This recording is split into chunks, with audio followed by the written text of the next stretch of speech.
Esse trabalho nem sempre é fácil. Às vezes tenho dificuldade em escrever um roteiro para um vídeo, e há muitos motivos pelos quais isso pode acontecer. Talvez eu não tenha um entendimento completo do assunto, não como se isso já tivesse acontecido. Também pode ser mais complicado do que eu percebi no início, ou mais chato do que eu pensava. Ou talvez seja difícil colocar o que é interessante em palavras.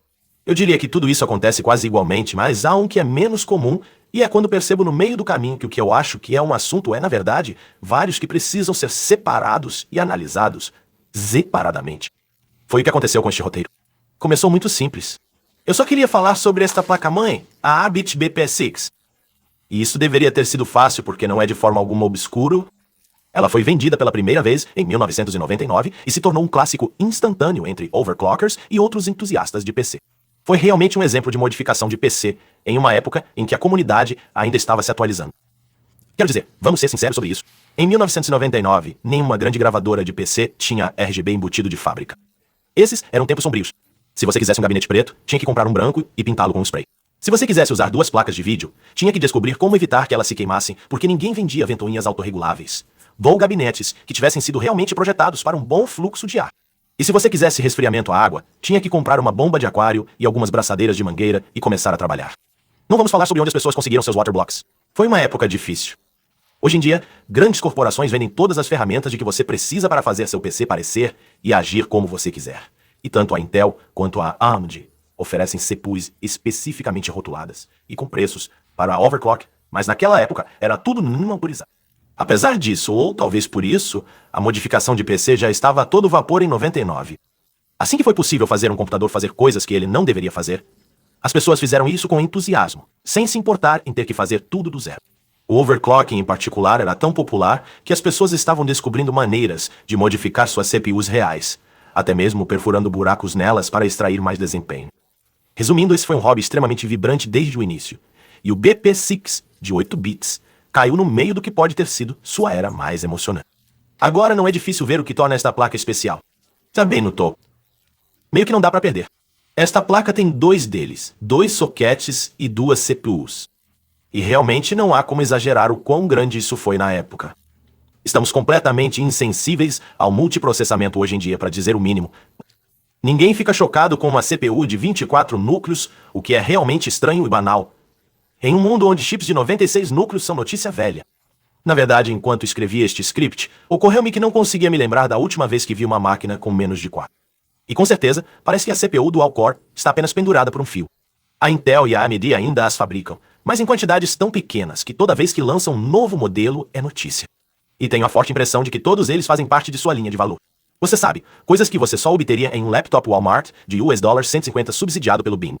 Quad-core é exatamente onde a computação começa neste ponto. E não apenas em PCs, em telefones e relógios e tudo mais. E tem sido assim por tanto tempo que simplesmente não nos lembramos de como era antes.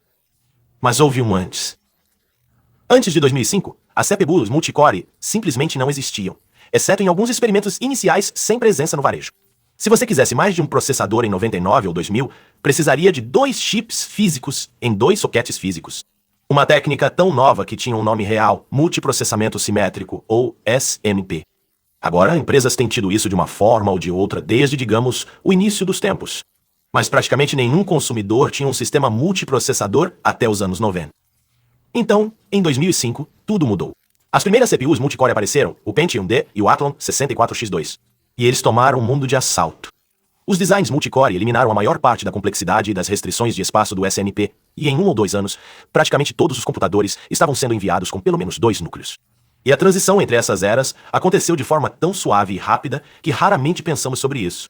Mas a realidade é que, assim como Bug e Doisk, praticamente todo o nosso software foi silenciosamente alterado nos bastidores para fazer essa transição ocorrer suavemente. E ninguém percebeu enquanto isso acontecia. Então, parece que sempre foi assim. Os sistemas operacionais e programas modernos geralmente são projetados para aproveitar o multiprocessamento, mas naquela época, nada fazia isso. Então, embora eu me lembre de pessoas ficando animadas com o BP6, exibindo-o orgulhosamente em fóruns e se gabando de suas construções, eu nunca soube o que elas estavam ganhando com isso. Em breve vou me aprofundar mais nisso. Mas até os anos 90 não havia razão para um consumidor ter 2 CPUs e sistemas operacionais. E os fornecedores de hardware não queriam que você fizesse isso, então você teria que nadar contra a corrente o tempo todo. E esta placa não mudou nada disso. É por isso que sua popularidade sempre me fascinou. Eu nunca tive certeza do que exatamente isso trouxe para a mesa. Não foi, por exemplo, a primeira placa-mãe de soquete duplo, nem foi a primeira disponível para o público em geral. Esses são equívocos que tive por quase 3 décadas. Mas, bem, aqui vai. Uma placa de soquete duplo de 1998. Elas existiram. Que tal um de 97, 96, 95? Escolha. Todos esses foram vendidos no varejo. E havia mais. Isso era coisa do passado para a plataforma PC neste momento. E, no entanto, nada disso parece ter importado, porque a BP6 foi indiscutivelmente a primeira placa de soquete duplo que teve algo remotamente parecido com um aumento geral. Claro, era apenas remoto. Este ainda era absolutamente um produto para entusiastas. Mas, diferentemente do que veio antes, o BP6 foi vendido para... não sei. O que é um número grande para 99? Dezenas de milhares, centenas de toneladas de pessoas, certo? E mais importante, muitas dessas pessoas não tinham quantidades patológicas de tempo livre em suas mãos. Eles eram bem normais, como qualquer pessoa que trabalha com computadores. E é por isso que, embora a maioria dos produtos de entusiastas dessa época tenham se perdido no tempo, não importa o quão importante eles tenham sido na época, o BP6 é tão bem lembrado que tem sua própria página wiki. Agora talvez isso não o surpreenda, mas acredite em mim, isso é bizarro. Não há artigos wiki sobre placas-mãe, ok? Não modelos específicos de qualquer maneira. Há uma lista enorme de modelos, eu admito, mas apenas como exemplos de placas com chipsets específicos e coisas do tipo. E nenhum dos nomes são links, é apenas texto sim. E isso não é surpreendente. Porque quem se lembra de uma placa-mãe? Quer dizer, tudo bem, você pode se lembrar de uma ou duas que teve em algum momento. E pode se lembrar de algum verão mágico, quando tal prancha teve um custo-benefício incrível. Mas é disso que se trata, certo? Cada placa tem apenas o soquete do dia, o chipset do dia, e todos eles pulam e trocam de cadeira assim que uma nova é lançada. Então é como o menu do Taco Bell. O mercado oferece dezenas de modelos, mas todos são feitos com os mesmos 6 ou 8 ingredientes. Compare quaisquer duas pranchas e elas serão basicamente as mesmas. Apenas uma tem o queijo fora da casca. As únicas diferenças reais se resumem à confiabilidade, qualidade dos componentes, qualidade do firmware, se os traços foram desenhados desleixadamente, esse tipo de coisa. Mas essas não são questões de gosto ou inovação, são medidas de competência. Existe uma maneira certa de construir uma placa baseada na Intel Z790. Ou você estraga tudo ou não. Então, se nos lembramos de uma placa-mãe, é provavelmente porque ela não quebrou quando a maioria quebrou. E geralmente não nos lembramos delas. A máquina que você tinha em 2005 provavelmente era aquela vadia do Athlon 64 e não aquela vadia do DFI Ippon. Exceções de LAN Party abundam. Mas vamos lá, você provavelmente se lembra do seu primeiro carro ou moto. Isso não os torna significativos no grande esquema das coisas. Então, se você tentasse escrever uma página wiki sobre qualquer placa-mãe, teria dificuldade em atender aos requisitos de notoriedade. Seria como escrever sobre um parafuso métrico 632 específico. Você pode simplesmente resumir na página para parafuso. Então, como a Abit fez isso? Como eles conseguiram fazer uma placa-mãe especial o suficiente para se qualificar para seu próprio link azul? Bem, vamos ver se o artigo diz que a BP6 era uma placa-mãe ATEX lançada pela Abit em 1999. A primeira placa a permitir o uso de 2 processadores Celeron não modificados em configuração CMP dupla. Isso, combinado com suas capacidades de overclock, a tornou uma opção popular entre os entusiastas. Ele foi creditado como o produto que tornou os sistemas multiprocessadores acessíveis para usuários comuns, porque, antes de seu lançamento, o custo o tornava um recurso apenas para estações de trabalho. Ok, justo. Não pretendo contestar nada disso. Quero dizer, há uma ou duas críticas, mas é tudo verdade. O problema é que isso realmente não explica nada. Todos os fatos estão corretos, mas não há contexto nem detalhes sobre o motivo pelo qual as placas anteriores custavam mais, porque esta era tão barata, se é que era, e Celerons não modificados de que forma. Sim, isso realmente não diz nada. E nada disso é algo que eu já não soubesse. Eu tinha basicamente esse mesmo resumo martelando na minha cabeça desde 1999, porque era a mesma maneira que as pessoas explicavam o valor desta placa naquela época, e também não davam mais detalhes. Então, se a BP6 era a continuação ou alternativa de algo, ninguém nunca disse o que era. E por muitos anos, eu apenas preenchia as lacunas.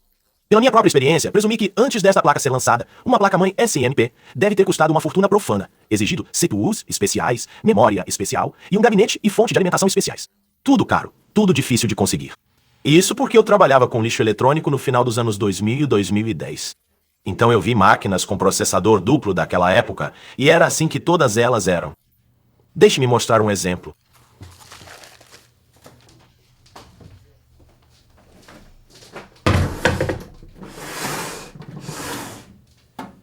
Este é um HP NetServer LH2, e é praticamente a primeira máquina retrô que já tive. Eu ganhei um desses no meu primeiro emprego de ciclo eletrônico em 2007. O que eu acho que significa que ele realmente não era tão antigo. São apenas cerca de 10 anos, embora eu suponha que isso contasse muito mais naquela época. De qualquer forma, em 1997, era assim que você esperaria que uma máquina com CPU dupla se parecesse. Uma abominação profana e desajeitada.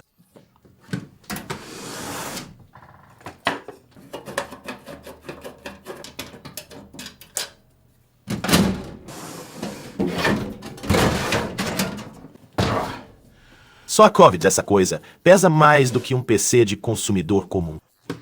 E o resto da coisa não é exatamente construído como tal. A CPU e a memória, por exemplo, vivem em sua própria placa-filha.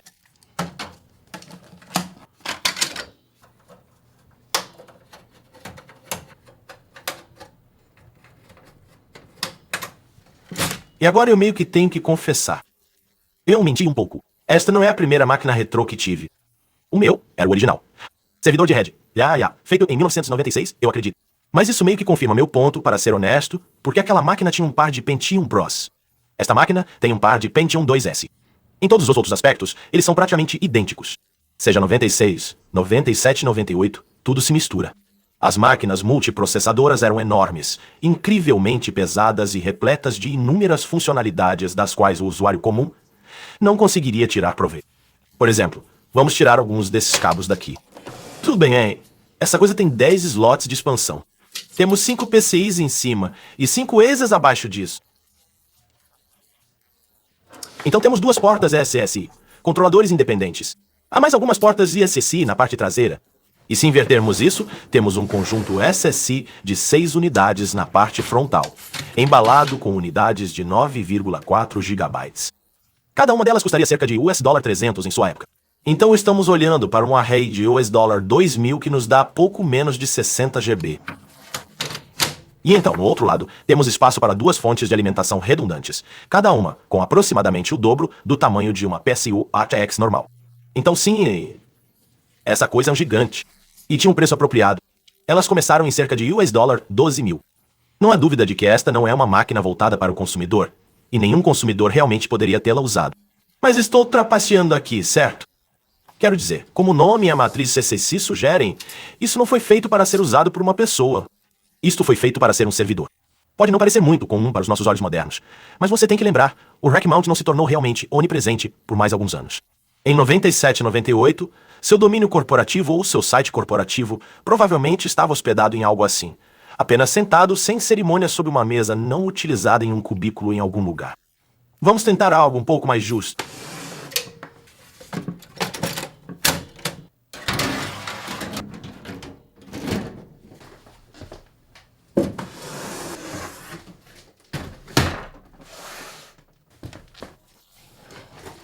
Esta é uma escala um pouco mais humana. Este é um Dell Precision 420. E quantas máquinas eu tenho neste momento que tem o número da erva daninha nelas? Devem ser 6. Esta coisa é um pouquinho mais nova. É do final de 99, início de 2000, algo assim. Mas é quase idêntico ao modelo que eles estavam vendendo 2 anos antes. O Precision 410. É claramente muito menos um rolo compressor do que o servidor de rede. Mas ainda é muito grande. E se o abrirmos, claramente não é mais normal por dentro. Na verdade, antes que possamos ver qualquer coisa, temos que abrir a fonte de alimentação articulada incrivelmente proprietária. Isso mesmo. Essa coisa tem uma dobradiça de alumínio fundido articulada de 2 peças. Se você já viu algo assim, você viajou por estradas mais longas do que eu. E se você estiver curioso, apesar do volume incrível dessa coisa, ela fornece apenas 400 watts. Que pitoresco. E a única razão pela qual ela fornece tanto assim é porque, novamente, era esperado que você colocasse um rack inteiro de drive CCQ aqui. Bastante corrente de inicialização. Na verdade, isso tem 2 trilhos separados de 12 volts, o laranja e o amarelo. Então, quando os discos rígidos giram, eles não desarmam a fonte de alimentação. Não é incomum hoje em dia com grandes placas de vídeo, mas bem comum naquela época. Isso também se conecta à placa-mãe com 2 conectores separados. Nenhum ATX, mas por que 2? Você me pegou. Principalmente porque claramente não é necessário. Se abrirmos esse cara aqui, na verdade é espaço para uma fonte de alimentação muito mais parecida com a TEX, porque a Dell reutilizou esse mesmo subchassi e placa para uma versão diferente do 420 em uma configuração de desktop. E eles usam uma fonte de alimentação completamente diferente para isso, embora tenha todos os mesmos recursos. Ah, ela também se conecta à placa-mãe com apenas um plug. Então por que eles precisam de dois? E se esse modelo da máquina de alguma forma precisa dessa fonte de alimentação de formato estranho, ótimo. Mas por que eles deixaram o suporte para o outro? A mente gira. É quase como se eles estivessem apenas queimando capital de P e D para obter calor. Neste ponto, é incrivelmente difícil realmente ter uma noção de como essa coisa é moldada porque é muito complicado lá dentro. Mas acredite em mim, isso não é ATX. Certo? Esta placa tem 3 entradas de energia diferentes. É meio que moldado como um bloco de Tetris. Definitivamente não caberia em um gabinete normal. E novamente, ela tem um monte de coisas que nenhum consumidor jamais precisaria. Temos SSI em 50 pinos e 68. Temos a GP Pro. Embora você não consiga vê-lo porque ele é coberto por uma GPU de comprimento total em 2000. Também há algo aqui embaixo que parece PCI de 64 bits. Mas na verdade é um slot proprietário para um controlador Red Del. E por último, mas não menos importante, a memória. Em vez de usar o SDRAM quase universal, este usou barramento de RAM, que esquentava mais, custava mais e era muito mais difícil de encontrar. Então, para resumir, a máquina pode ser mais mundana do que o servidor de rede, mas ainda tem um design bizarro. Ele usa componentes bizarros, usa RAM cara, tem periféricos estranhos, e tanto ele quanto seu irmão mais velho, o 410, tinham meia-início RPS começando em mais de $4.000. Então você não pode me culpar por pensar que máquinas de CPU dupla eram apenas estranhas e caras naquela época. E a julgar pelas vibrações gerais da época, todo mundo parecia sentir o mesmo. Então, ao lado dessa coisa estranha, o BP6 realmente parece uma lufada de ar fresco.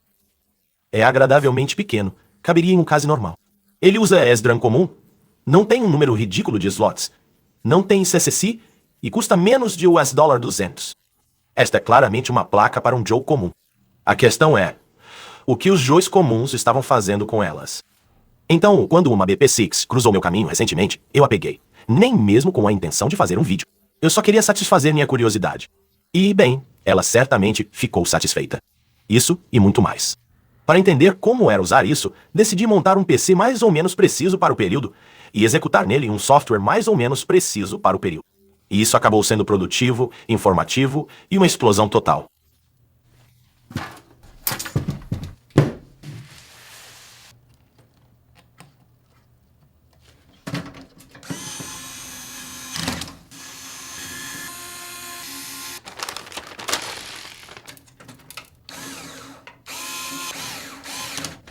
Certo. E aí está.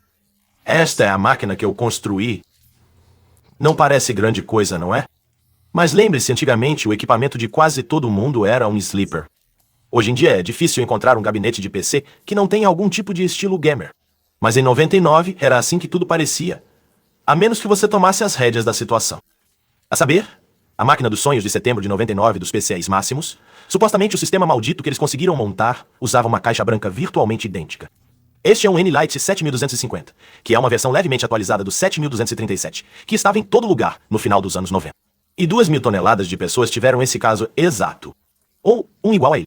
A Max PCs não diz N-Lite, mas eu suspeito fortemente que ele saiu da mesma fábrica porque tem a mesma peculiaridade estranha. 99 foi tarde o suficiente para que muito poucas pessoas tivessem aqueles gabinetes horríveis com chassi, em forma de peça única, com os quais temos sofrido por anos. Boa viagem para esse absurdo. Neste ponto, você poderia muito bem assumir que teria painéis laterais individuais em seu gabinete. Mas observe que neste aqui as alças estão na frente, não atrás. E se olharmos para trás, não há parafusos. Essa coisa é meio que como o carro do Biff Tannen. Se você não souber o truque, nunca conseguirá abri-lo. Você tem que incliná-lo para cima e puxar uma trava escondida sob a placa frontal que salta para fora, e então o painel lateral se solta e desliza para frente. É um pouco estranho, mas pelo menos é sem ferramentas em uma época em que, por Deus sabe por que razão, parafusos de aperto manual eram muito menos comuns do que são agora. De qualquer forma, com a máquina aberta ainda não parece muito impressionante. Mas novamente, é assim que deveria ser. Em 99, as placas-mãe ainda não vinham nas cores vibrantes que temos agora, como preto ou branco. Elas eram todas V de placa de circuito genérico, ou alguns tons de marrom, variando de rádio valvulado, velho e enferrujado a merda de bebê. Esta placa é a última, então ela meio que se esconde até na luz.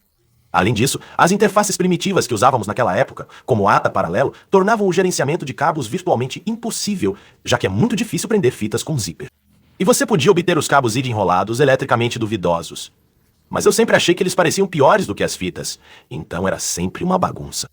Mesmo em sessões de fotos profissionais, raramente era possível ver a placa-mãe do PC, devido a toda aquela porcaria empilhada em cima dela, então isso ficou bem limpo. Mas ainda não parece tão impressionante quanto deveria.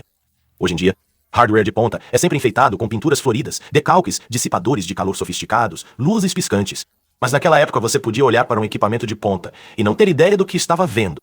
É exatamente isso que está acontecendo agora, porque esta máquina realmente arrasa com o DVD-ROM e o gravador de CD pareados. Isso por si só já seria uma declaração real na época. Isso é tipo o $500 hardware ali. A placa-mãe e as CPUs custaram mais 3 a $400. Isso é 256 megas de RAM de PC 100. É o mais rápido que você pode obter, e essa parte custaria outros $300. Há também a GeForce 256. Essa é uma GPU de 32 de MB, que saiu alguns meses depois da BP6. Então era absolutamente novinha em folha e era realmente um sucesso. Isso custaria outros $300. Agora, a 3 tem 100 Ethernet, que não custava tanto, mas o que ela não dizia sobre seu orçamento, dizia sobre seu estilo de vida. Realmente não havia sentido em ter um desses naquela época, a menos que você tivesse uma rede doméstica, uma banda larga, incrivelmente antiga, ou fosse a LAN parts. Tola das grandes extravagâncias. Agora, tem que admitir, no entanto, 2 anacronismos. A placa de som aqui, que é uma Vibra 16. Elas ainda estavam sendo vendidas, mas, bem, você não seria pego morto em uma LAN com uma placa ISA. Ok, eu escolhi isso, no entanto, porque, por algum motivo, tive uma sorte terrível em fazer placas de som PCI funcionarem em máquinas antigas. Algum tipo de maldição estranha que eu tenho. O maior problema, no entanto, é o disco rígido, ou a falta dele, por razões que não quero entrar em detalhes. Eu simplesmente não consegui um disco rígido de verdade que funcionasse com esta placa. Então, na verdade, eu tenho um cartão flash compacto aqui, em um adaptador. Isso é provavelmente 10 vezes mais rápido do que qualquer disco giratório contemporâneo da época. Mas como a interface subjacente é apenas um ID antigo rodando na velocidade padrão ATA 33, não acho que faça uma diferença tão grande em comparação a um Não, acho que faça uma diferença. Agora, devo salientar que esta máquina pode não ter SI, mas tem o equivalente mais próximo do consumidor. Há 2 portas ID brancas ali, e elas se conectam a um controlador ATA 66 High Point, que teoricamente poderia fornecer o dobro do desempenho.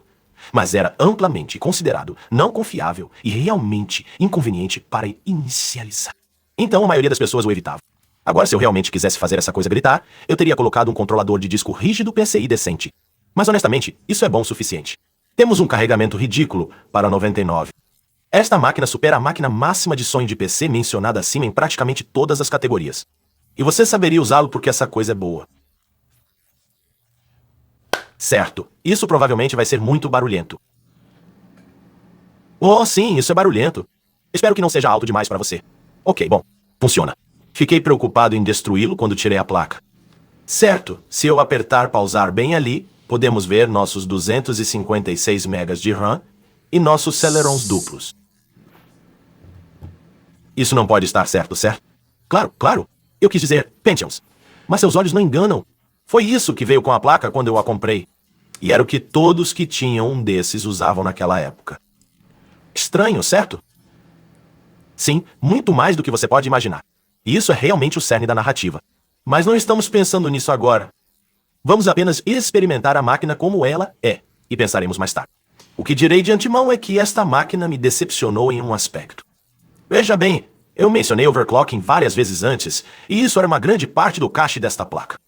Mas acho que não poderei fazer uma demonstração porque a velocidade base das CPUs que vieram com ela é quase o máximo que o silício pode suportar. 500 MHz é o máximo que esses chips podem atingir. Mesmo assim, já que estou entrando no BIOS de qualquer maneira, podemos muito bem tentar.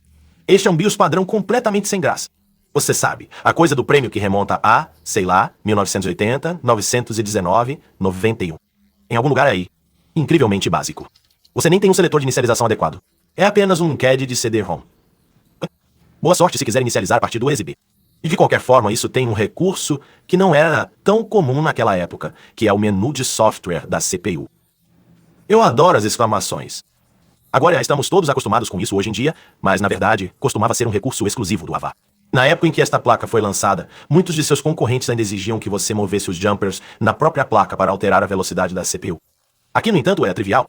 Apenas entramos no menu suave e podemos simplesmente alternar entre várias velocidades predeterminadas aqui. Ou defina isso como definido pelo usuário e escolha qualquer velocidade de barramento que desejarmos. Então, este chip vem 66. Eu sei que não vai para 100. Vamos tentar empurrá-lo para 75. Ver se funciona. Oh, ei, olha isso. Foi postado. Ok, 563 MHz. Essa é uma velocidade muito normal, mas é um solavanco. Eu aceito. Na verdade, provavelmente poderíamos ir ainda mais longe se eu escolhesse 76 MHz, ou algo assim. Mas honestamente, provavelmente ficaria bem estável. Eu não testei isso e, na verdade, vou voltar para 500 porque, caso contrário, todos os meus números de benchmark para este vídeo serão descartados. Mas isso ainda comprova meu ponto. Se você comprou esta placa com chips muito mais comuns e baratos de 300 MHz ou 366 MHz, como a maioria das pessoas, esta BIOS tornou muito fácil levá-los para 500 MHz ou mais. E esse foi definitivamente um aspecto importante da popularidade da placa. De qualquer forma, se continuarmos inicializando, a próxima surpresa que você verá é que estou executando o Windows NT 4. Também é a versão do servidor. Não se preocupe com isso. A estação de trabalho do servidor realmente não faz nenhuma diferença para nossos propósitos. A parte estranha é o NT 4. Agora, isso provavelmente parece um pouco mais brilhante do que a maioria das instalações por padrão. O NT parece bem encrostado. Eu o enfeitei. Fiz com que parecesse um pouco vivido, como se fossem cortinas penduradas em uma cabana Concept. Mas mesmo com a maquiagem, o NT é uma coisa muito estranha de se ver em um computador doméstico. E isso também vai direto ao cerne da questão. Se você quisesse ver aquele par todo poderoso de medidores de CPU, era isso que você tinha que executar. Lembre-se de que pessoas normais nunca tiveram PCs multiprocessadores naquela época.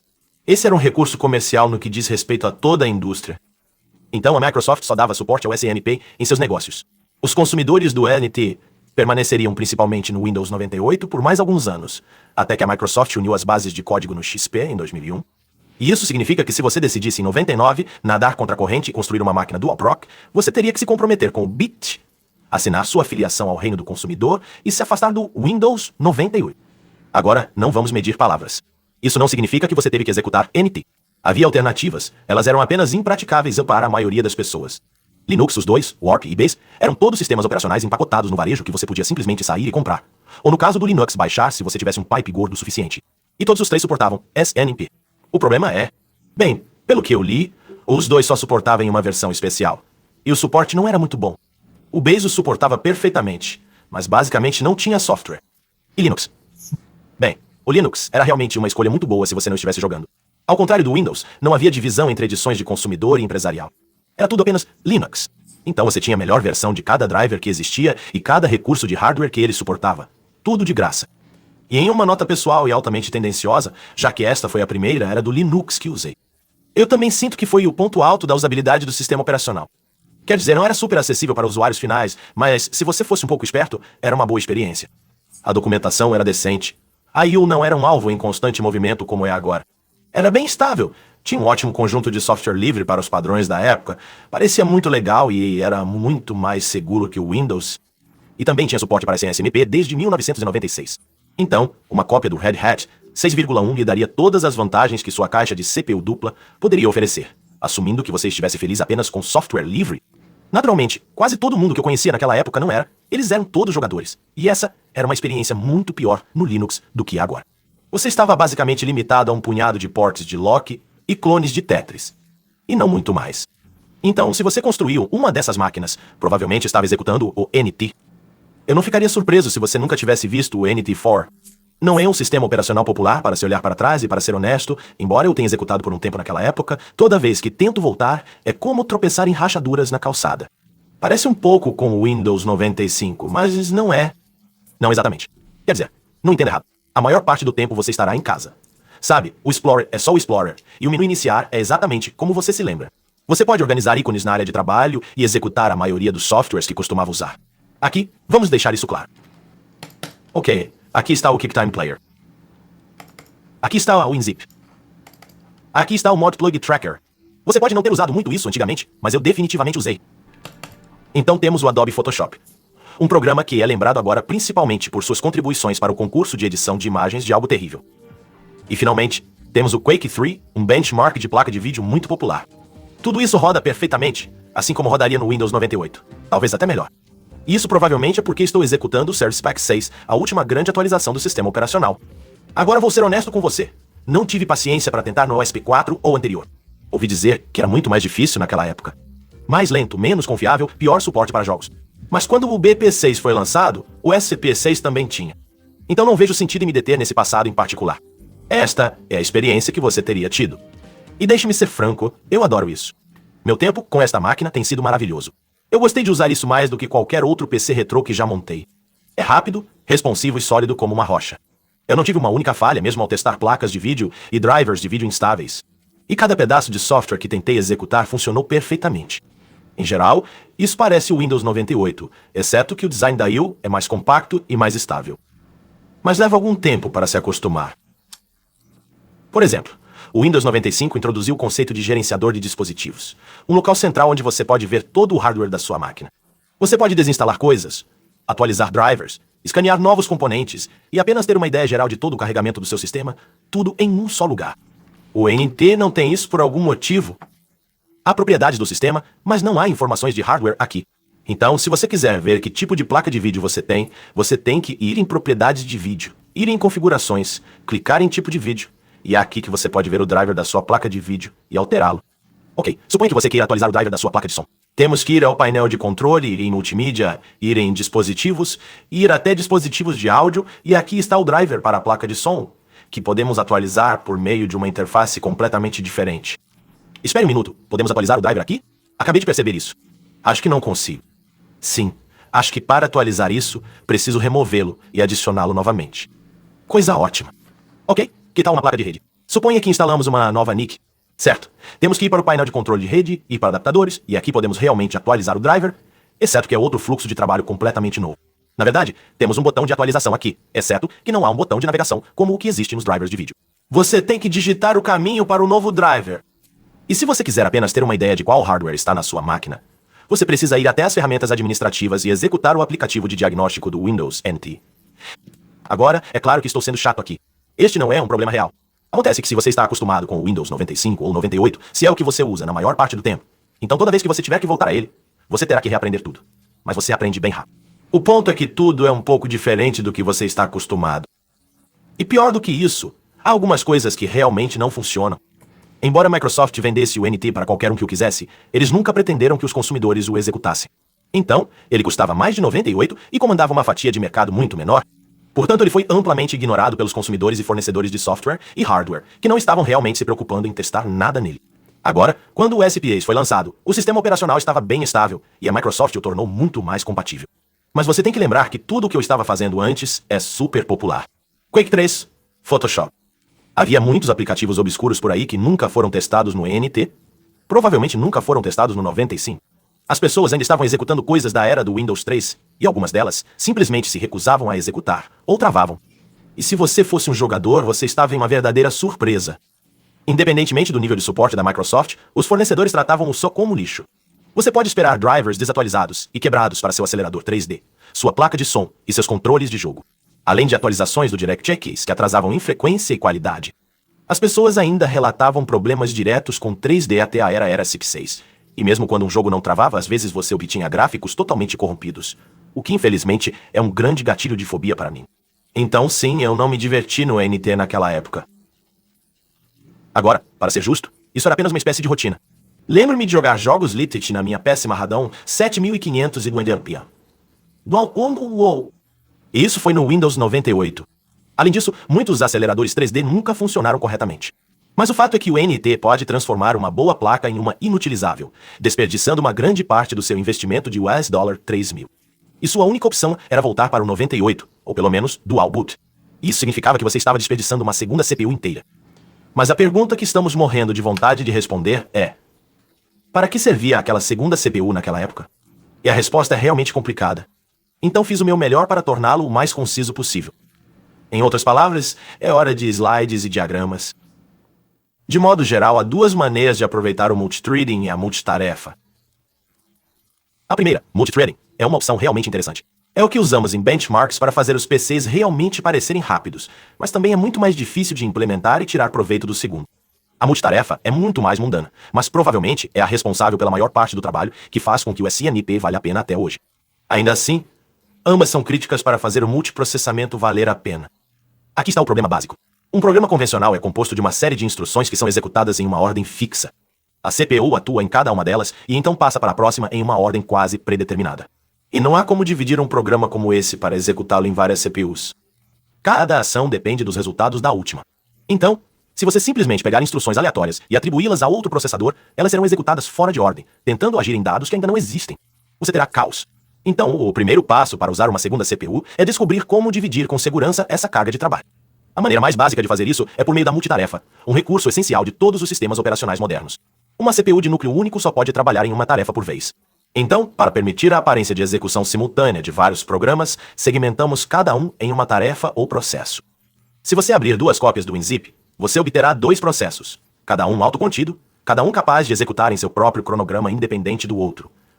Então, um componente do sistema operacional chamado agendador divide o tempo da sua CPU entre cada processo.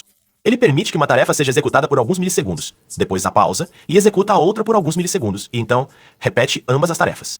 Consigo usar um pouco do poder da sua CPU, mas nenhum dos dois pode usar tudo. O PC, telefone, tablet ou até mesmo a Smart TV em que você está assistindo a isso é altamente multitarefa. Mesmo enquanto falamos, os sistemas operacionais executam dezenas ou centenas de processos para lidar com todos os requisitos de manutenção e segundo plano de um computador moderno. E isso antes de você iniciar qualquer aplicativo real. Então, quando as CPUs multicore surgiram, fomos capazes de tirar vantagem delas imediatamente. Como os processos já são autocontidos e o agendador já os alterna entre uma única CPU e outra, por que não trocá-los entre duas? E é tão simples quanto isso. Qualquer sistema operacional multitarefa pode facilmente tirar vantagem do multiprocessamento, mesmo que nenhum dos aplicativos dos usuários esteja ciente do SMP. E isso funciona muito bem até você executar uma tarefa realmente pesada, como uma codificação de vídeo ou um compactador de arquivo que usa todo o poder de uma CPU inteira. Isso o coloca de volta onde você começou, com uma grande carga de trabalho bastarda ocupando uma CPU inteira. O agendador do sistema operacional não pode dividi-lo e distribuí-lo para seus vários processadores. O desenvolvedor tem que fazer isso dividindo o programa em threads. Threading é outro recurso do sistema operacional que permite que um programador divida as instruções de um programa em duas ou mais threads, que são quase como processos dentro de um processo. Eles são executados em seus próprios cronogramas. Eles não se importam com o que cada um está fazendo, mas compartilham um pedaço comum de memória e são governados por um processo pai, em vez de apenas pelo sistema operacional. Agora, os threads eram úteis muito antes do multiprocessamento existir porque eles tornavam mais fácil criar aplicativos responsivos. Quando o Photoshop está executando um filtro muito lento, você não quer que a janela fique congelada o tempo todo, você gostaria de poder ver a barra de progresso se movendo, mas com o filtro usando todo o tempo da CPU do aplicativo, não há oportunidade de atualizar a interface do usuário. Para corrigir isso, a Adobe moveu o código do filtro para seu próprio thread, separado da interface. E isso permite que o agendador do sistema operacional coloque suas mãos sujas mais profundamente no aplicativo. Agora ele controla quando cada thread pode ser executado, deixando o código do filtro rodar por alguns milissegundos, depois pausando para deixar o código da IO rodar por alguns milissegundos para atualizar a tela, e assim por diante. Então, da mesma forma que os processos impedem que um único aplicativo monopolize o PC, isso garante que nenhuma função única possa monopolizar um aplicativo inteiro. Os threads são, portanto, uma parte essencial do bom design de software, mesmo em máquinas de núcleo único. Mas novamente, como o código em cada thread já foi projetado para rodar independentemente dos outros, você pode atribuí-los com segurança a diferentes CPUs. É claro que não faz muito sentido simplesmente colocar a interface do usuário em uma CPU e o código do filtro em outra. Mais uma vez, um será atingido em 99% enquanto o outro mal faz alguma coisa. O que você realmente quer é quebrar o filtro em si, digamos, tendo um processador lidando com a metade superior da imagem, enquanto o outro lida com a inferior, em teoria, cortando o tempo do filtro pela metade. E é exatamente isso que muitos desenvolvedores fazem. Muitos softwares hoje em dia têm algoritmos de núcleo divididos em threads. Então eles podem tirar vantagem de quantos núcleos de CPU você tiver. O problema é que fazer isso é uma grande dor de cabeça. Adicionar threads complica muito o design de software, e em muitos casos, você não verá nenhum benefício em sistemas de processador único. Então, por anos, particularmente antes de CPUs multicore existirem, muito poucos desenvolvedores estavam dispostos a se esforçar tanto. E quem pode culpá-los? Realmente não havia retorno sobre o investimento. Então, infelizmente, a maioria dos softwares não rodará melhor nesta máquina, só porque ela tem duas CPUs. Deixe-me mostrar isso a você. Então, eu tenho este grande arquivo zip aqui. Ignore seu conteúdo anacrônico. Vou extrair isso para minha área de trabalho. Tudo bem, vamos lá. E agora vamos dar uma olhada no gerenciador de tarefas. Tudo bem, o que você sabe? Quase exatamente 50% de utilização, ou metade do verdadeiro potencial desta máquina, e nunca irá mais alto porque o WinZip não é encadeado. Ele está preso em uma CPU. Bem, vemos ambas as CPUs sendo atingidas, mas até onde eu sei, é apenas porque o Windows alterna os processos entre suas CPUs, pelo menos nesta versão. Não tenho ideia do porquê ele faz isso, ou se eles pararam de fazer isso em algum momento, mas certamente não melhora o desempenho, já que o WinZip só está aproveitando o poder de uma CPU a qualquer momento. E isso é meio de partir o coração, certo? Nós construímos nosso equipamento matador, investimos todo esse dinheiro, nos rebaixamos a instalar o NT4, pagamos nossas dívidas. Não ganhamos nada pelo nosso trabalho?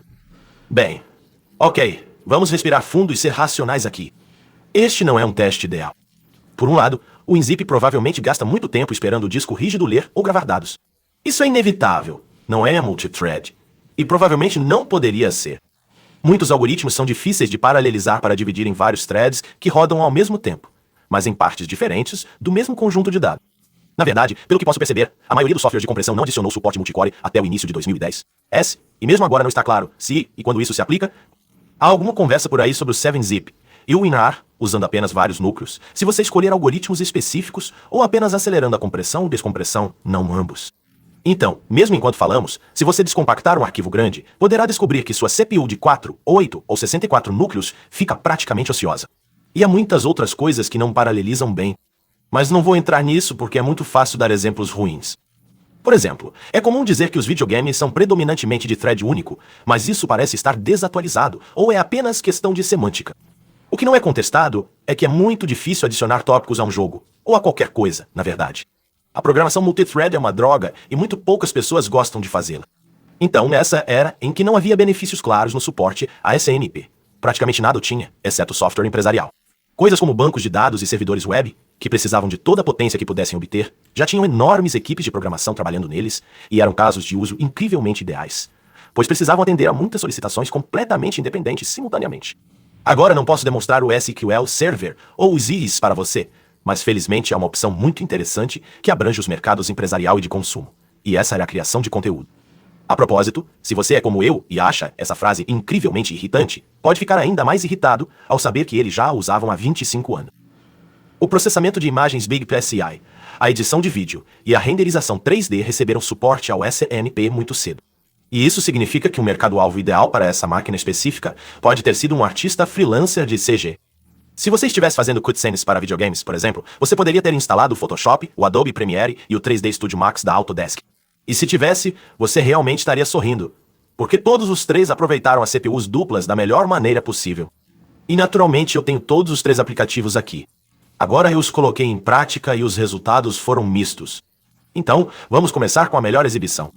Este é o 3D Studio Max, e não tenho certeza de quão popular ele é atualmente, mas pelo menos nos anos 90 e 2000, esta era a espinha dorsal do CG, pelo menos na indústria de jogos. Na verdade, vamos pular para a pasta do programa. Então, temos esta modesta pasta de imagens aqui, e todas elas são renderizações promocionais de vários clientes da Autodesk. Vamos abrir apenas alguns deles. Tudo bem, então temos um Zerg e um Darren de StarCraft. Não sei se são quadros de cutscene ou fotos promocionais, mas definitivamente são de algum lugar do jogo. Também temos algo chamado Novo Laser JPEG, em letras minúsculas. E isso é uma arte promocional de algum tipo de guerra nas estrelas. Acho que esta é a arte da caixa da Aliança X-Wing, se não me engano. Também tem alguns Tomb Raider aqui, que eu imagino que foram usados para anúncios de revista. Esse tipo de coisa. Eu também sei que a Blizzard usou isso para fazer todos os itens e personagens em Diablo 2.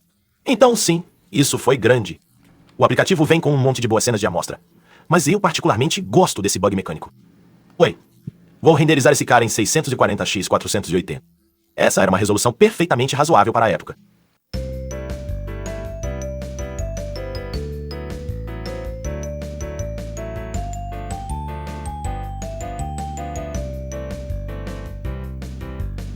Ok, esse quadro está pronto. Agora, se clicarmos em renderizar novamente e dermos uma olhada nas estatísticas, podemos ver que levou 10 segundos para renderizar aquele quadro. E se formos para o gerenciador de tarefas, podemos ver que ambas as CPUs foram atingidas em quase 100% enquanto estávamos renderizando isso. Agora vamos para a aba de processos. Um recurso interessante do Windows NT é que ele permite que você selecione em quais processadores uma tarefa pode ser executada. Então, vamos apenas desligar uma das CPUs. Renderize isso novamente. Agora está visivelmente mais lento. Primeiro. Tudo bem, e agora vamos dar uma olhada nas estatísticas. E diz 17 segundos, ou quase o dobro do tempo. Chocante, certo? O dobro da potência, metade do tempo. Quem está surpreso? Não foi por isso que você comprou a máquina? Bem, sim, mas este ainda é um caso de teste incrivelmente generoso. A renderização 3D sempre foi o símbolo de uma tarefa altamente paralelizável. A renderização não em tempo real, em particular, é muito adequada para ser jogada em um monte de CPUs independentes. É por isso que os filmes CG sempre foram renderizados em fazendas enormes, geralmente compostas de PCs comuns. Então faz muito sentido que um pacote 3D receba SNE, logo no início, porque é bem adequado para isso, e o público são pessoas, para as quais tempo é dinheiro. Para dar uma ideia do que quero dizer, há uma animação incluída neste arquivo de amostra. Apenas varre a câmera ao redor do inseto. São 150 quadros de duração, e com 30 quadros por segundo, isso dá cerca de 5 segundos. Então, com 18 segundos por quadro, levaria 45 minutos para renderizar isso. Se você cometesse um pequeno erro e só o descobrisse depois que já tinha acontecido, isso seria realmente doloroso. Você está perdendo uma hora inteira e uma chance de consertá-lo. Mas com 10 segundos por quadro, você teria tempo para renderizar, descobrir o erro e renderizar novamente, tudo no espaço de 1 hora. Então, 3ds Max realmente coloca o melhor lado desta máquina para frente, e isso não é nenhuma surpresa. O Ray Tracing é tão ideal como uma tarefa de processamento paralelo que ainda o usamos para comparar praticamente tudo e provavelmente continuaremos assim para sempre. Vamos dar uma olhada em um exemplo um pouco menos ideal. O Photoshop, como eu disse, deveria ser uma carga de trabalho SNP ideal, mas tive resultados muito mistos. Então não tenho certeza do que vai acontecer aqui. Então, estou executando a versão 5,5 e saiu em 1999. Supostamente, ele tinha suporte a multiprocessadores desde pelo menos a versão 5. Então devemos estar bem. Mas vamos carregar nosso Bob Esponja aqui. Pelo que entendi, nem todas as partes do programa são otimizadas da mesma forma. Na verdade, eu encontrei um monte de gente na Usenet discutindo sobre se esta versão do Photoshop tinha algum suporte real a SMP. Certamente parece que alguns filtros sim, outros não. Então, tenho testado com Spheres e parece funcionar.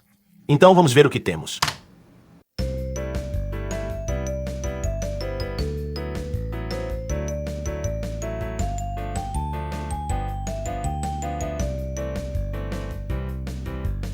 Certo, isso levou cerca de 10 segundos. Vamos executar novamente e comparar. Certo, foram 12 segundos. Vamos executar novamente. Certo, 12 segundos? Isso parece ser mais ou menos a média. E podemos ver que não está atingindo as CPUs tão uniformemente quanto o 3D Studio, mas definitivamente está atingindo-as. Sim, parece cerca de 75% no máximo. Definitivamente não são os 100% que gostaríamos de ver, mas estão sendo usados. Então agora, vamos tirar uma dessas CPUs. Passa de novo. Tudo bem, isso foi mais como 16 segundos. Agora isso é consistente? Sim, é. Ok. Então uma diferença de 12 a 16 segundos. Não é tremenda.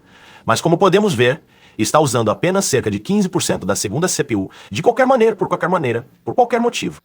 Então essa não é a melhoria massiva que esperávamos, mas é mais do que marginal.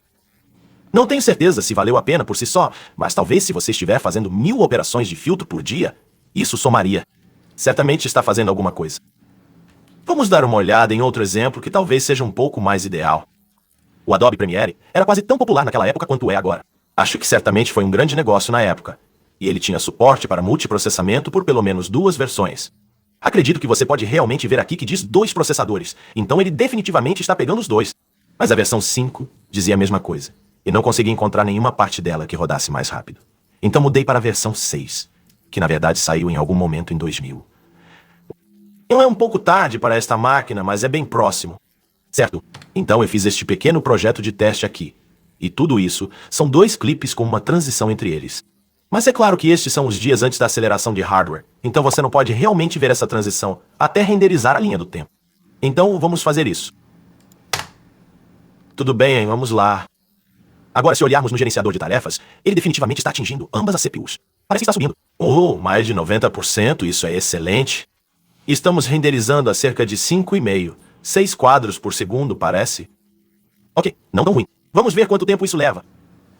Certo, estamos terminando aqui e toda essa renderização levou cerca de 1 minuto e 4 segundos. E como podemos ver, ambas as CPUs estavam sendo atingidas de forma bastante consistente o tempo todo. Então vamos lá. Desligue o processador número 2 e vamos tentar novamente. Logo de cara, podemos ver que ele está atingindo o máximo da CPU 1 e nossa taxa de quadros caiu para 4,2 FPS. Ah, está ficando ainda mais baixo. Vamos cair para 3? Parece que está se estabilizando em torno de 3,5 quadros por segundo. Então não é bem a metade, mas bem perto. Tudo bem, acabamos de chegar a 104. Ainda temos um terço para ir. Tudo bem, parece que terminamos em torno de 1 minuto e 36. Então, isso adicionou quase metade do tempo total de renderização. Não a diferença de noite e dia que você esperaria, certo? Você esperaria que fosse 2 vezes mais rápido, mas isso ainda reduziria meia hora e 40 minutos da renderização de uma apresentação de longa duração. E isso basicamente prova isso. Ah, cara. E assim que eu saio, o Premiere trava. Tudo bem, agora essa é uma experiência precisa para o tempo. Deus, a Adobe continua vencendo. Eles ainda são assim. De qualquer forma, isso prova bem claramente que, pelo menos para algumas pessoas, CPUs duplas podem definitivamente valer a pena. Mas mesmo para nosso desenvolvedor de jogos nacional, não era necessariamente o ideal porque, embora os procs duplos pudessem ter ajudado você a fazer os modelos, as cenas e as texturas para um jogo eles não ajudariam a rodar o jogo em si.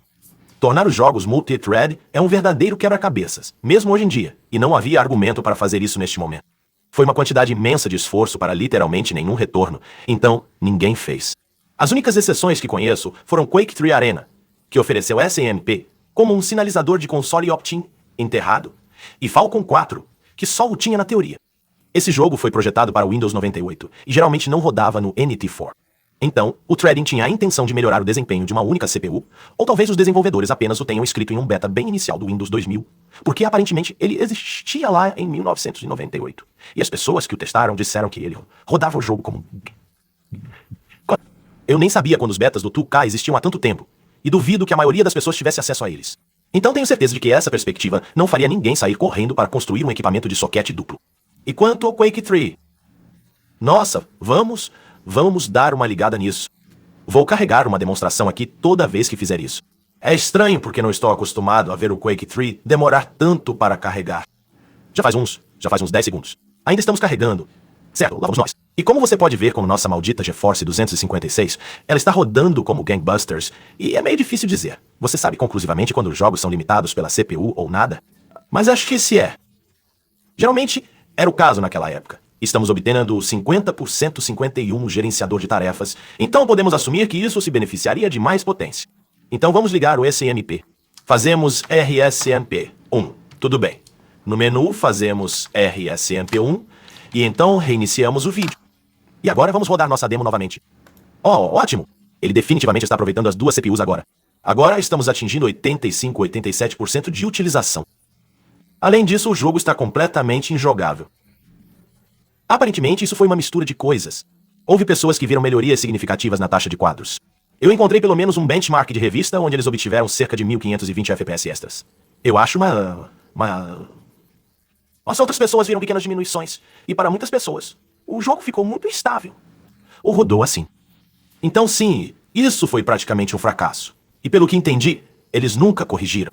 Eles lançaram isso como um recurso beta-alpha, e nunca fizeram nenhuma melhoria. As coisas não estavam melhores para o outro título poderoso do 99 Unreal Tournament. Novamente, ele não tem suporte SMP algum. Então, como você pode ver, não estamos obtendo mais do que 50% de utilização da CPU. Não que você possa realmente ver o jogo também, porque por algum motivo muitos jogos bagunçaram o gama naquela época e os ajustes no jogo não funcionaram. Mas de qualquer forma, ele está rodando tão bem quanto rodaria em uma CPU. Porque está rodando em uma CPU, apesar do Unreal ser um motor de ponta, sem dúvida mais avançado do que o Quake 3 em muitos aspectos. Eles nunca adicionaram SNE a ele, até, eu acho, vários lançamentos importantes depois, e nem fizeram mais nada. Essa foi a tragédia do multiprocessamento inicial. Era possível. E já era possível há muito mais tempo do que a maioria das pessoas provavelmente percebeu. Mas em termos práticos, muito pouco poderia tirar vantagem disso, pelo menos no vácuo. Não faria seus zips extraírem mais rápido, mas se você estivesse disposto a aceitar ganhos menos óbvios, se você quiser, então ainda havia muito valor a ser obtido em 1999. Se você fosse um fanático por computador, provavelmente se pegaria jogando UT99 em uma LAN enquanto abusava do T1 para baixar coisas do planeta de arquivos com GetRight, enquanto tocava música no Inamp e executava 4 clientes de IN diferentes. Agora, nenhum desses programas era multithread e o UT ainda iria bater um dos seus chips para 100%. Mas a máquina ainda se sentiria muito melhor de usar do que a próxima executando o Windows 98. Claro, tudo isso depende exatamente de quais aplicativos estavam executando multitarefas. Se eu estiver executando o Quake 3 ao extrair um arquivo zip, mesmo que ambas as tarefas sejam de thread único, e mesmo se eu as atribuir manualmente a duas CPUs diferentes, o Quake 3 ainda roda muito mal. Talvez porque o acesso constante ao disco do WinZip esteja saturando o I/O do sistema, talvez porque esteja colocando demandas pesadas na memória do sistema. Não sei, mas não funciona muito bem. E você não poderia usar o Photoshop em velocidade máxima, enquanto o 3D Studio estivesse executando uma renderização também. Mas se você tentasse de qualquer maneira, a experiência seria muito mais suave do que em uma máquina com uma única CPU. Essas vantagens são tão sutis que você pode facilmente se deixar acreditar que elas não estão acontecendo. Por exemplo, quando eu estava preparando esta máquina para este vídeo, tive que mover um monte de arquivos usando o FDA. Então comecei uma grande transferência, e enquanto isso estava em andamento instalei alguns programas, toquei algumas músicas, coisas assim. Mais tarde peguei aquela grande estação de trabalho Dell que mostrei brevemente antes e decidi configurá-la com basicamente o mesmo software. Então coloquei NT4 nela e novamente tive que mover um monte de coisas via FTP. Agora, as velocidades de clock base de ambas as máquinas são praticamente as mesmas. Mas a Dell só tem uma CPU instalada, e para minha surpresa, ela ficou totalmente inutilizável até que a transferência fosse concluída. Mesmo tentando fazer um vídeo sobre o valor do multiprocessamento, não consegui entender o que ele estava fazendo por mim. Eu simplesmente esqueci que os computadores não eram tão rápidos naquela época. Os benefícios do SMP sempre foram vagos e difíceis de definir. Eles ainda são, e ainda assim, nunca consideraríamos voltar para máquinas de núcleo único. E da mesma forma, acho que qualquer um que tivesse um desses equipamentos de soquete duplo naquela época provavelmente jurou abandonar os sistemas de soquete único para sempre. Essa coisa foi uma virada de jogo. E então essa é minha máquina BP de 8 bits e 6 da maneira mais indireta possível. É um PC divertido e uma ótima maneira de experimentar a computação na era Matrix, se você me perguntar. Mas não era para ser um vídeo. Como eu disse, eu construí essa máquina para mim mesmo. Não era para ser um vídeo. Eu não tinha intenção de escrever um roteiro sobre isso, porque meio que imaginei que era redundante. Afinal, o BP6 não é de forma alguma obscuro ou esquecido. Se você apenas pesquisar o número do modelo no Google, você encontrará comentários no Reddit, em fóruns, vídeos do YouTube, blogs, todos de pessoas que nunca superaram essa coisa.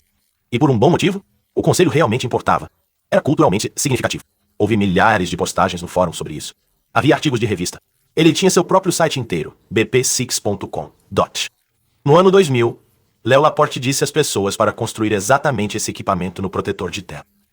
Tenho executado o Windows 2000 no meu BP6 com os Celerons duplos e estou muito feliz com ele. Se você for comprar para hoje, compre o Pentium 3600. Se você está comprando para o ano que vem, eu diria que os Celerons duplos são uma maneira melhor de fazer isso, certamente mais baratos. Esta placa merece ter uma página wiki, mesmo porque é a única placa-mãe em toda a história que as pessoas conseguem citar por um motivo diferente de ser a primeira que compraram. Mas por que isso? O que a tornou tão especial? A descrição na página wiki está correta, mas meio que levanta mais perguntas do que respostas. A primeira placa que conseguiu fazer todas essas coisas. Claro, mas por quê? E então o que aconteceu? E por que essa empresa esse momento? E por que não houve concorrência? Como é que nunca ouvi falar de alguém usando Celerons com overclock duplo em um Asus, um Soltec ou um Gigabyte? Mesmo meses após o lançamento do BP6, a página wiki não tem uma seção Veja também. Tudo bem, parece que o BP6 não foi apenas o primeiro, foi o único. E além disso, o que há com os malditos Celerons? Quando alguém começa a relembrar sua máquina dual CPU que tinha nos anos 90, eles sempre dizem que tinha um par de Celerons. A Wikipédia também o chama. E esta placa chegou até mim com duas delas instaladas. Do que se trata? Esse é o soquete 370. É a mesma coisa que vi em todos os Pentium 3 que já tive. E claro, esses eram mais caros. Mas eu lembro de pessoas gastando quantias absurdas em PCs naquela época, só para se exibir, só por diversão. Só um pouquinho. Então, onde está o cara relembrando seu Dual P3500? Deveria haver pelo menos um, mas nunca encontrei nenhum. Agora eu me perguntava sobre essas questões. Verdade seja dita, 25 anos. Eu não entendi na época, e nunca ficou mais claro nesse ínterim. Mas foi só quando tive o tabuleiro em mãos que comecei a realmente precisar saber o que estava acontecendo naquela época. Então, quando consegui, fui procurar respostas. E realmente não foi do jeito que eu esperava. Eu continuei batendo em paredes, continuei me deparando com fatos que não combinavam, não se encaixavam. Nada estava fazendo sentido. E depois de alguns dias de busca infrutífera, percebi que devia estar esquecendo de algo, fazendo alguma suposição equivocada. Então eu joguei fora todos os meus preconceitos. Eu comecei do começo e comecei a ler a história das CPUs Intel uma por uma, tentando descobrir o que eu tinha perdido. Lentamente, tudo entrou em foco e eu percebi que eu tinha esquecido ou perdido um grande pedaço do histórico da CPU. Para aqueles que ficam bravos comigo porque este vídeo poderia ter durado 10 minutos, boas notícias. Acontece que a explicação é muito sucinta. Tudo se resume a 3. Você não poderia colocar um Pentium nesta placa, porque na época não havia nenhum que coubesse nele. Segundo, mesmo que houvesse, você seria um tolo em comprar um, porque eles custam uma fortuna. E terceiro, mesmo se você tivesse dinheiro, você ainda seria um tolo. No que diz respeito a muitas pessoas, porque era comum que Celerons fossem as melhores CPUs do mercado. Agora, nenhuma dessas coisas faz sentido. Os Pentium sempre foram o carro-chefe da Intel, e o Celeron sempre foi uma piada. É o chip que vem no computador da sua mãe, aquele que faz você fazer careta toda vez que precisa usá-lo quando está visitando, porque tudo está um pouco mais lento do que você imagina que deveria ser. É o prêmio de consolação. Ele também rodou o chip que nenhum nerd jamais comprou de bom grado, exceto por um breve momento em que realmente os amamos. Eu tinha vagas lembranças de pessoas realmente animadas com os Celerons naquela época, mas nunca entendi o porquê. E tão rapidamente quanto começou, mudou para o que é hoje, onde ninguém ousaria falar em comprar um de propósito. Eu estava quase não convencido de que isso realmente aconteceu. Mas aconteceu. Quando esta placa foi lançada, a melhor CPU do mercado, por muitas opiniões, era um Celeron D. E ainda assim, como você esperaria pelo nome, os Celerons eram os chips mais baratos do mercado. A popularidade do BP6 acabou se resumindo a uma simples questão de custo. As outras placas que mostrei brevemente no começo do vídeo estavam disponíveis para os consumidores, e algumas delas tinham preços bastante razoáveis. Mas com isso, quero dizer de 2 a US, $300, um preço decente para uma placa-mãe. Na época, o BP6 não tinha um preço razoável. Seu preço era de lixo. Custava cerca de $150, colocando a pescoço com as piores placas do mercado. E mesmo isso não seria tão impressionante, exceto que também aceitava Celerons, que custavam cerca de $80 em uma época em que um Pentium decente custava cerca de 400. Então, todo o equipamento, placa e chips custavam menos do que o preço de um único processador principal. E ainda assim você tem desempenho principal. O baixo custo extremo não contaria para nada se os chips fossem uma porcaria. Mas eles não eram. Com esta construção, você obteve desempenho de ponta pelo preço de uma máquina de ponta. E explicarei como isso foi possível na parte 2, porque pela primeira vez decidi que não faz sentido contar toda essa história de uma vez. Este vídeo é apenas sobre o BP6. E agora você deve ter uma boa ideia do que se trata. Você viu o quadro. Você ouviu os prós e contras de usá-lo. Você viu como é realmente usá-lo. E você viu que é aparentemente totalmente normal para os padrões modernos. E sim, seus méritos técnicos brutos não foram o que colocou essa coisa na Wikipedia. O que rendeu a este fórum o link azul foi seu significado cultural. Significância. Mas mesmo isso foi apenas uma marca d'água alta, significando o fim de um capítulo muito estranho na história da computação. Eu quero contar essa história, mas o contexto completo é incrivelmente profundo e amplo. Ela cobre 4 anos de história da Intel, e isso simplesmente não merece ser enterrado sob uma miniatura de uma única placa-mãe. Eu precisava explicar o BP6 porque é a única conexão que a maioria das pessoas tem com essa era. Mas é apenas uma nota de rodapé no final de 4 outras histórias. Essas são a ascensão do multiprocessamento do consumidor, a luta da Intel para fornecer CPUs viáveis ao consumidor no final dos anos 90, a história bizarra do próprio Celeron e o puro entusiasmo que sustenta os primeiros dias do overclock. Todos esses 4 tópicos colidiram e atingiram massa crítica no final de 99, e a explosão resultante foi tão forte que queimou uma sombra em forma de Abbott na cultura que persiste décadas após a própria empresa falir. Mas esse foi apenas o fim da história na parte 2. Vou começar do começo. Vai ser divertido. E se esse vídeo foi divertido, ótimo. Fico feliz em ouvir isso, porque eu nem consigo dizer neste momento. Essa é minha terceira tentativa de atirar nessa coisa. Porque nas 2 primeiras vezes cheguei ao final e percebi que tinha feito um vídeo sobre uma placa-mãe, onde falei totalmente em falar sobre a placa-mãe. Isso é sempre um risco ao escrever. Comecei planejando fazer um vídeo do BP6, mas depois passei 2 semanas pesquisando sobre o assunto. Quando finalmente coloquei a caneta no papel, eu já tinha quase esquecido que o quadro existia. Acabou sendo apenas um meio para um fim e merecia algo melhor. Então espero ter dado o devido valor dessa vez.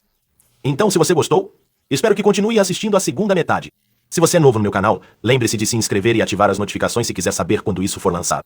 Você também pode querer se inscrever se você apenas gosta de ter vídeos para adormecer. Disseram-me que meu material é bom para isso, mas se você realmente gostou disso, considere me apoiar no Patreon como essas pessoas estão fazendo. Este é meu trabalho em tempo integral e é a única maneira de fazer este canal funcionar.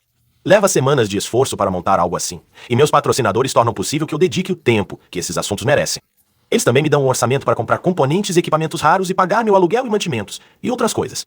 Então sou incrivelmente grato a todos eles por tornarem isso possível. Meu canal não existiria de outra forma.